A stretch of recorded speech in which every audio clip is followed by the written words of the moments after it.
Hello, everyone, and welcome back to another Movie Nights movie review. Today we are talking about The Monkey, directed by Osgood Perkins of Long Legs fame. I am not alone. I am with the great Nick Iricchio, and I'm going to throw it over to him to give you a brief description of the movie that we watched. Yeah, of course. So The Monkey, as you said, is directed by Osgood Perkins, starring Theo James, Tatiana Maslany, Adam Scott, and Elijah Wood, among others as well. And this is based off of a Stephen King short story when twin brothers find a mysterious wind-up monkey. A series of outrageous deaths tear their family apart. 25 years later, the monkey begins a new killing spree, forcing the estranged brothers to confront the cursed toy. But don't call it a toy. Don't call it a toy. Yeah, so by the way, guys, this will be spoiler-free review, so no worries about that. But I kind of want to dive right into this one and say that this movie's really funny. Like, it's really, really funny. And the trailer shows you that. It doesn't hide that from you. But I was really surprised by how good the humor was. It wasn't just the fact that humor existed. It was very well-timed, well-done jokes. The only downside to that is a lot of the atmospheric horror elements really work, but there are a lot of moments that when they try to shift tonally, it doesn't always work. Mm. And whenever it wants to get dramatic, I think that's what the only times where it really didn't quite work is when they tried to go dramatic. Unless it was Tatiana Maslany. I thought she honestly gave an incredible performance in the movie. She's not in the film for too long, but her presence is kind of felt throughout the movie, even when she's not in it. I thought that Theo James, in the dual role playing the twin brothers, I thought did an excellent job. I thought that there are kills in this movie that are so goddamn good. Like, Final Destination level of, fuck yeah, what are they about to do to these people level Mhm. kills that were so entertaining. And yeah, I was very surprised with how well the humor worked in the movie. Overall, I thought it was a really fun time. I thought it was a really creepy time. And I thought that, for its flaws overall, I thoroughly enjoyed it, and I'm glad that Osgood Perkins, as a director, is kind of flexing muscles of, I can make something very grounded and seriously scary like Long Legs, and I can go over here and make a very self-aware, funny movie like The Monkey, and Mhm. kind of stay within that sandbox. I thoroughly enjoyed the movie. Nick, how about you? Yeah, I think I leaned a little more negative, but still enjoyed it. I did have a lot of fun and was entertained by it. I think tonally the balance works really well between the sort of atmosphere. He does a great job of like that atmospheric feel in his Mm-hmm. movies, and you feel it all throughout Long Legs as well. And the comedy, the comedic timing of the kills is so well done, which is Mm-hmm. an art form on its own, quite frankly.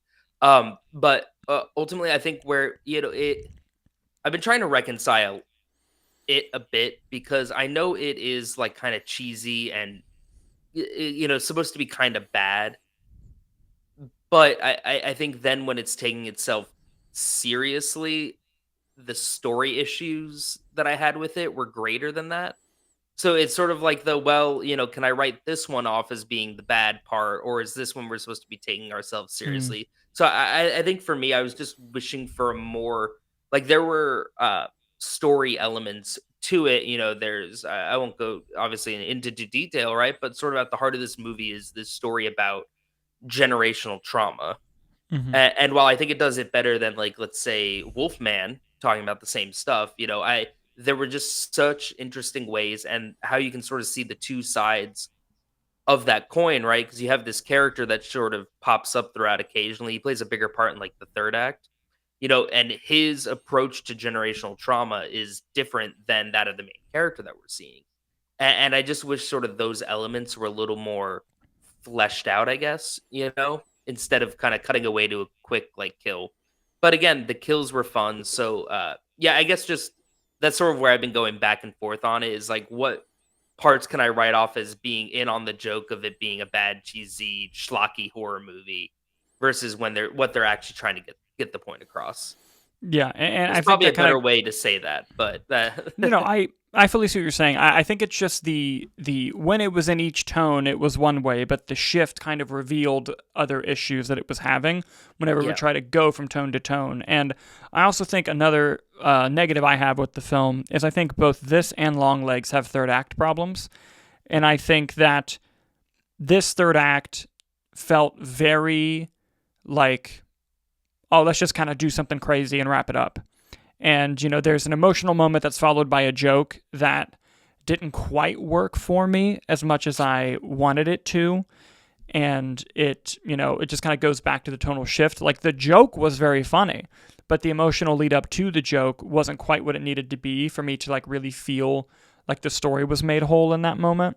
And I also feel like there are a couple story things that happen for the sake of plot that are, like, when you take a second to think about it, you're like, that's not how that scenario would play out. And obviously there's other stuff like that with the kills and everything, but that's fun. I accept that. I'm not criticizing that. Yeah. It's just that where characters are at in their life and the decisions they've made didn't always seem consistent, if that makes sense. Yeah, and maybe that's sort of the points that I'm speaking to about. It's like, I know that we're not in reality right now, but and even still, like, certain suspensions of disbelief, I had a hard time reconciling, I guess. But then again, you're like, oh, it's like, it's the monkey. Yeah, but I did have a good time with that. I do really like Osgood Perkins as a director. I think he does, like you just said, I think he needs to sort out some third act issues that he's had twice now, because I really think that Long Legs was an excellent movie, and the third act kind of ruined a lot of it for me personally. I think you didn't mind it as much as I did, but I think it was the weakest part of the movie, but it didn't ruin a whole lot for me. Yeah.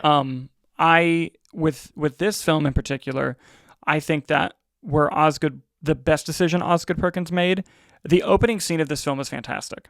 And it establishes immediately what type of film it is. And I think that's very important for a film like this, to the point where the entire audience we saw it with, there's a point in the opening scene, I won't give it away, where, like, everyone in the audience, like, laughed at the same time. And it was just like, okay, we all know what we're about to get now. And that was, like, very important to establish early on, and I think it was the smartest choice in the movie, personally. It is, but on the flip side, though, to me, that was the best scene and my favorite scene. Okay. And it's the first 5 minutes, so then I still have 90.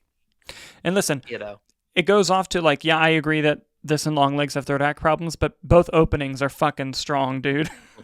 Like, it's, he obviously knows the importance of, like, the first impression of what you need to get when you go on this journey. Yes, 100%. Tone, absolutely. 100%. But yeah, I think that there are going to be, like, I can totally see if, like, this movie is not going to be somebody's cup of tea. I can totally see this is going to be some 11-year-old's, like, favorite movie, because it'll be like when you discover Final Destination as a child and you're like, what the fuck is this? Like, it's so I can out see there. It getting, like, a cult following in 100%. a way, like some small, like, theater chain running, like, midnight screenings of The Monkey. Like, I definitely can see that in its reality. Yeah. Yeah, 100%. And I will say, the actual fucking monkey is very creepy.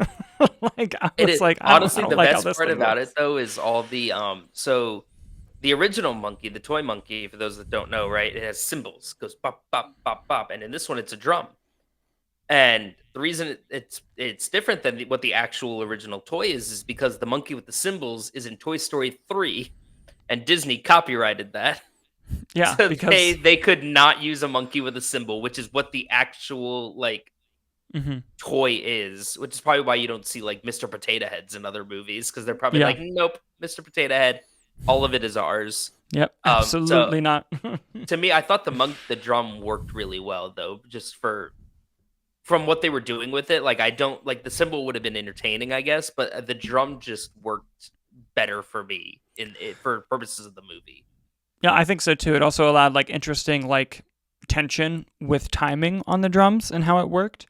There's also a lot more, like, beats that you could hit versus it's sort of like this, and they're like, I think this movement just worked better, and it had, like, a little twirl thing going that was funny. Yeah, and also, this is random, I just have to bring this up. There's a visual effect in this movie that's so good, and I know the movie is relatively low budget, but there's a visual effect where, and I won't spoil who, but someone's face catches fire.